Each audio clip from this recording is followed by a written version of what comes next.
মিশনের রান্নাঘরে সবাইকে স্বাগত। আশা করছি আপনারা সকলে খুবই ভালো আছেন। আমাদের ভিডিওর টাইটেল আর থাম্বনেল দেখে তো বুঝতেই পেরেছেন যে আমরা কি বানাবো। আমরা আজকে ছানার পটল বানাবো। সেই জন্য দেখুন মা ওদিকে পটলগুলো কেটে নিচ্ছে আর আমি এদিকে এই আদা কেটে নিয়েছি, কুচি কুচি করে আদাগুলো বেটে নেব। ভিডিওটি দেখতে থাকুন, আশা করছি আপনাদের ভালোই লাগবে। ভিডিওটি শুধু দেখতে থাকুন, আজকে রেসিপিটা কেমন হয়। দুর্দান্ত স্বাদের একটা রেসিপি আপনাদের সঙ্গে শেয়ার করতে চলেছি। দেখুন আমি পটলগুলো এভাবে ছালকে নিয়েছি, এই যে শিরা শিরা মতন মানে হাফ রেখেছি হাফ তুলেছি। এবার পটলটা এভাবে দুই খণ্ড করে নিলাম।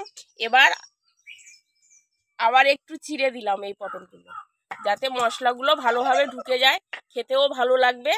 এই দেখুন, দেখতে থাকুন আজকের রেসিপি।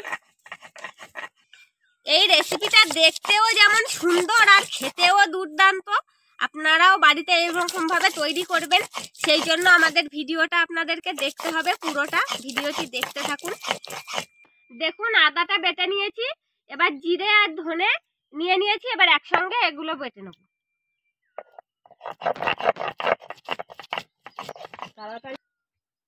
তাড়াতাড়ি বাটো, ওদিকে উনুন জ্বলে যাচ্ছে। উনুনটা একটু কাঠ লাগিয়ে দিলাম যাতে হলো আগুনটা হতে থাকে।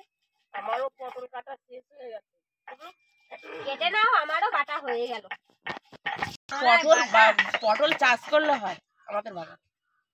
হ্যাঁ, আমরা পেঁয়াজ রসুন হচ্ছে লঙ্কা লাগাচ্ছি, তা পটলও লাগালে ভালো হয়। পটলটা কেটে নিয়েছি, এবার আমি ভেজে নেব।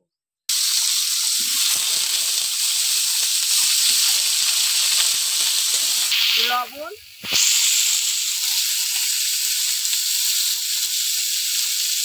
আর হলুদ, লবণ আর হলুদ দিয়ে পটলটা ভেজে নেব।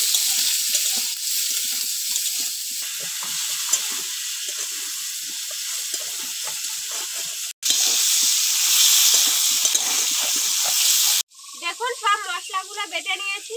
এবার এই মশলাগুলো দিয়ে আমি একটা মিশ্রণ তৈরি করব। সেই জন্য এর মধ্যে হলুদ দিয়ে দিচ্ছি, লঙ্কার গুঁড়ো আর একটু কাশ্মীরি লঙ্কার গুঁড়ো দেব।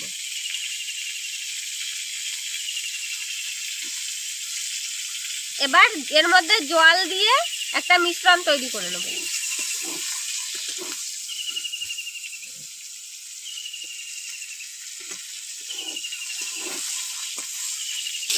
পটলগুলো ভাজা হয়ে গেছে, এবার আমি তুলে দেবো।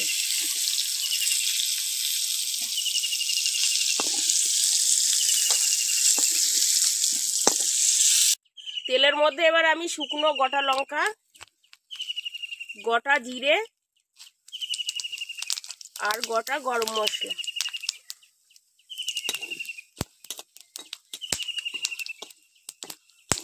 এবার এই মিশ্রণটা দিয়ে দেবো তেলের মধ্যে।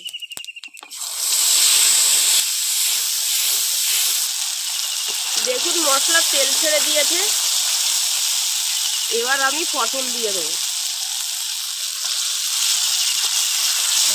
আর আমি একটু লবণ দিয়ে দেবো পরিমাণ মতন, দিয়ে ভালো করে একটু কষিয়ে নেবো। এই ছানার পটল নিরামিষ একটা রেসিপি, কিন্তু পটল চিংড়ির থেকেও দুর্দান্ত লাগে খেতে। আপনারা বাড়িতে তৈরি করবেন। আর এরকম আরো নতুন নতুন রেসিপি দেখতে আমাদের চ্যানেলটিকে সাবস্ক্রাইব করে সঙ্গে থাকবেন। আর অবশ্যই পাশে থাকা বেল আইকনটি প্রেস করবেন, তাহলে আমরা নতুন কোনো ভিডিও আপলোড করলে নোটিফিকেশন আপনাদের কাছে পৌঁছে যাবে। কষানো হয়ে গিয়েছে, এবার জল দিয়ে দেবো।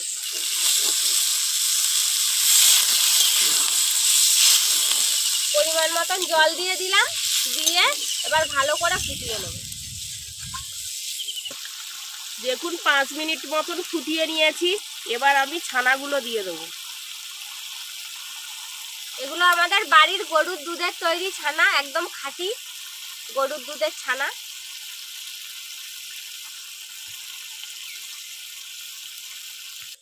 এবার স্বাদ মতন একটু চিনি দিয়ে দেবো। নিরামিষ তরকারি তো একটু চিনি দিলেই খেতে ভালো লাগবে। এবার 2 মিনিট মতন একটু ফুটিয়ে নেব। তরকারি হয়ে গেছে, এবার আমি একটু ঘি দিয়ে দেবো।